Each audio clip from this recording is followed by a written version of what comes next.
Folder structure बताओ, ये interview में क्वेश्चन पूछ लिया जाता है, फिर यहाँ पे कैंडिडेट इधर उधर की बातें करने लगता है, ऐसे होता है वैसे होता है, या अपने एक्सपीरियंसेस डिफाइन करने लग जाता है।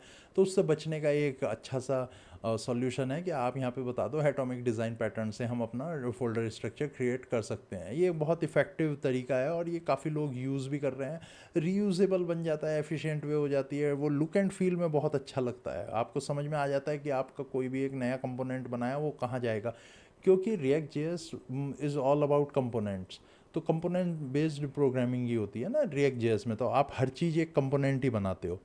और इसको बनाने के लिए आपको एक अप्रोच मेथडोलॉजी दे दी गई है, वो उसको बोलते हैं एटॉमिक डिज़ाइन पैटर्न। उसमें क्या क्या आता है, 5 चीज़ें आती हैं जो 5 मेन इसके एस्पेक्ट हैं। पहला एटम आ जाता है, molecule, organs, template and pages. तो एटम सबसे छोटी यूनिट मानी गई है यहाँ पे। उसको अगर आप कलेक्टिवली बोलोगे कि 3-4 एटम है मेरे पास, तो वो क्या बन गया, एक मॉलिक्यूल बन गया। और 2-3-4 मॉलिक्यूल मिला के आपने एक ऑर्गेनिज्म बना लिया, और एक 2-3 ऑर्गेनिज्म मिलके एक टेम्पलेट सेट करते हैं, और ये सारे टेम्पलेट्स मिलके एक पेज क्रिएट करेंगे। ये होते क्या क्या हैं इनके बारे में डिटेल बात कर लेंगे, 5 मिनट से ज़्यादा का ये वीडियो नहीं होगा, आपकी काफ़ी हेल्प हो जाएगी। पहली बार आए हो तो सब्सक्राइब कर लेना, लाइक कर देना वीडियो को, और लिंक्डइन पे हो तो फॉलो कर लेना। और इसके बाद लेट्स से इस पे बात करते हैं एटम पे कि एटॉमिक डिज़ाइन है क्या। तो पहली बात तो ये रिएक्ट जेएस पे क्वेश्चन तो आ सकता है, बट ये रिएक्ट जेएस तक ही सीमित नहीं है। आप इसे एंगुलर में भी लगा सकते हो, ये जो जो भी आपको लग रहा है टेक्नोलॉजी फ्रेमवर्क लाइब्रेरी, आप उसको यहाँ पे इसकी हेल्प से डायरेक्टरी स्ट्रक्चर आप अपना यूआई में क्रिएट कर सकते हो। ठीक है। और इसको डिफरेंट एक्सपीरियंस मैंने करे हैं इनको इम्प्लीमेंट करने में भी, वो भी बताता हूँ। तो सबसे पहले आ जाता है एटम। एटम में आते क्या हैं, बटन हो गए, फॉर्म फील्ड हो गए, कंट्रोल्स हो गए, कुल मिला के जो आते हैं ना, सेलेक्ट का, चेक बॉक्स का, वो सारे के सारे एटम्स होते हैं। टाइपोग्राफी हो गई, आइकन्स हो गए, तो वो सारे यहाँ पे इसमें आएंगे एटम्स में। इसके बाद आ जाता है मॉलिक्यूल्स। अब मॉलिक्यूल्स क्या है, सुपर सेट ऑफ एटम्स। तो जितने भी एटम्स हैं वो यहाँ पे आके मॉलिक्यूल्स बनाएंगे डिफरेंट डिफरेंट। तो लेट्स से सर्च बार हो गया, नेविगेशन बार हो गया, या लिस्टिंग हो गई, तो ये सारी की सारी मॉलिक्यूल्स में आ जाएगी। अब इसमें अगर इसे मैं इनपुट बोलूँ और इसे मैं बटन बोलूँ, तो ये सर्च का बन गया ना। अगर आप देखो तो एक इनपुट बॉक्स बनाया और एक सर्च बटन बनाया, हो गया हमारा एक मॉलिक्यूल रेडी। तो एक यहाँ पे सर्च बार का वो रेफरेंस दिया है। ठीक है। नेविगेशन बार जो है, ये ऊपर जो दिखती है ना नेविगेशन बार, उससे मतलब है वो मॉड्यूल, एनपीएम मॉड्यूल में मत जाना। नेविगेशन वो डिफरेंट है, वो एसआरसी फोल्डर के लेवल पे आएगा नेविगेशन अगर आप रखोगे तो। ठीक है। फोल्डर स्ट्रक्चर कैसा होता है वो भी अभी बाद में बात करते हैं। ठीक है। तो आई होप मॉलिक्यूल समझ में आ गया होगा। Search bar, navigation bar, bread crumb, ये कलेक्शन ऑफ एटम्स। ठीक है।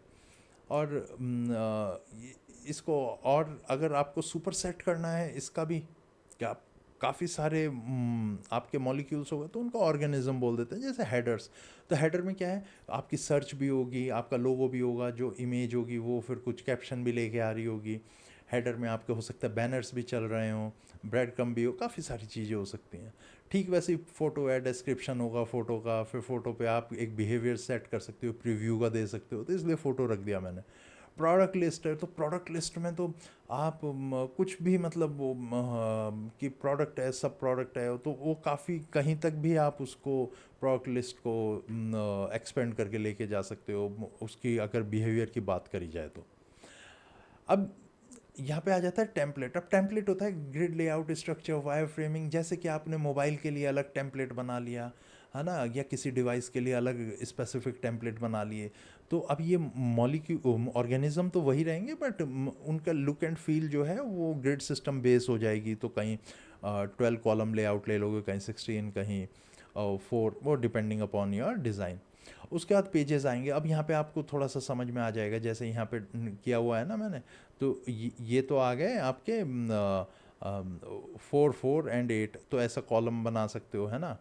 और या इसको 50-50% कर दिया, तो ये आपके जब कलेक्शन ऑफ आपने कॉलम ये टेम्पलेट करें तो पेजेस क्रिएट होगा। पेजेस में कौन कौन से आ जाएंगे, home page, landing page, reset password page, login page, product का डिटेल पेज, तो ऐसे हो जाते हैं। इसे ना गूगल के एग्जांपल से समझ भी लेते हैं, है ना। तो अब देखो यहाँ पे इस इनपुट बॉक्स को देखो, तो इसमें ये एक कैमरे वाला ये एक आइकन है ना, तो ये एक माइक है, ये एक सर्च है, तो ये सारे तीनों आइटम है। अब ये चौथा जो है, ये लग तो ये इनपुट बॉक्स रहा है, बट है भी ये इनपुट बॉक्स, बट ये कलेक्टिव करके हमने अगर इस पूरे की बात करेंगे तो ये हम क्या बोलेंगे इसको, एक मॉलिक्यूल, राइट। बट ये बटन भी एक एटम है, ये भी एक एटम है ना। बट जब हम इसमें यहाँ पे कुछ लिखेंगे, है ना, तो ये सारे के सारे आए हैं। अब ये बन गया आपका ऑर्गेनिज्म, क्योंकि एक इंटेलिजेंस भी आया, इस पे एक्शन भी है, जब मैं क्लिक करूँगा कुछ और बिहेवियर सेट होगा। तो अभी तक यहाँ था, बट अब यहाँ पे ये भी एक तरह से अगर आप देखोगे तो मॉलिक्यूल बन गया, और ये भी एक मॉलिक्यूल था, तो ये अब क्या बन गया, एक ऑर्गेनिज्म, राइट। इस पर क्लिक करोगे तो अलग सेट हो जाएगा। अब इन सबको मिला के आपने ये डिफरेंट ग्रिड पे जाएगा तो टेम्पलेट बन जाएगा, और इसके जैसी और भी चीज़ें हैं, जैसे यहाँ पे भी है। तो ये सारी की सारी चीज़ें आपकी पेज में आ गई, है ना। होम पेज हो गया, लॉगिन पेज हो गया, रीसेट, तो वो सारे आपके पेजेस आ गए। बहुत अच्छा एग्जाम्पल है अगर आपसे कोई पूछेगा तो। उसके बाद फोल्डर स्ट्रक्चर देख लेते हैं एक बार। तो फोल्डर स्ट्रक्चर में आपका एसआरसी फोल्डर होता है, उसके अंदर कंपोनेंट आता है, उसके अंदर आपको ऐसा बनाना पड़ेगा, atom molecule organism template pages.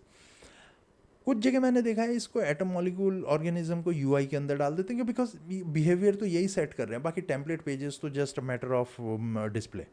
और तो जितना भी आपको बिहेवियर सेट कराना पड़ेगा, इन तीनों की हेल्प से कराना पड़ेगा मोटा मोटा। अब इसमें लड़ने मत आ जाना कि पेजेस में नेविगेशन होगी या टेम्पलेट में कुछ और होगा, ग्रेड सिस्टम होगा। बट जो मोटा मोटा है वो एटम मॉलिक्यूल ऑर्गेनिज्म के अंदर रहता है। अब क्या एटम फर्दर ब्रेक डाउन नहीं हो सकता, करते हैं। अब एटम को हम कर देते हैं button, divider, input, label, select, check box, और जो भी आपके कस्टम कंट्रोल्स होंगे, क्या इसे भी और ब्रेक डाउन किया जा सकता है। यस, बटन है, रीसेट बटन हो गया, उसके लिए एक डिलीट बटन हो गया, ऐड बटन हो गया, तो ये सारे के सारे बटन्स हम फिर फर्दर ब्रेक डाउन कर सकते हैं। तो क्या एटम भी ब्रेक होते हैं? हाँ, एटम भी ब्रेक होते हैं। उनके अंदर वाले सब एटम अगर मैं बोलूँ या न्यूक्लियर बोलूँ तो वो भी ब्रेक हो जाते हैं यहाँ पे। बट ये एक डिफाइन करने के लिए, कुछ बाउंड्रीज सेट करने के लिए हमने डेफिनेशन इसको इस तरह से रखा है। ये यहाँ तक ही सेट नहीं है, अभी अगर मैं बटन खोलूँगा तो काफ़ी सारी चीज़ें और बटन के अंदर भी आएंगी, है ना। तो इनपुट भी होता है, तो इनपुट एक ऑटो कंप्लीट वाला इनपुट होगा और एक नॉर्मल इनपुट होगा, तो ये वो सारी चीज़ें आपको बनानी पड़ेंगी। अब वो आपके ऊपर है, आप कैसे उसको लेके जाते हो, है ना। क्योंकि अगर ऑटो कंप्लीट आ गया तो वो फिर आपका आ जाएगा, कहाँ जाएगा, मॉलिक्यूल में, राइट। ऑटो कंप्लीट नहीं आएगा इधर इनपुट में। हाँ, और इसको आप कभी पूछा जाए कि क्या एंगुलर में लगा लेंगे, हाँ एंगुलर में भी लगा लेंगे, और काफ़ी इजी रहता है। इसको जब आप इम्प्लीमेंट करोगे तो आपको अपना ब्रेन भी थोड़ा सा ट्यून करना पड़ेगा कि भाई कौन सा कंपोनेंट कहाँ जाएगा और कितना हमारे को ब्रेक करना है।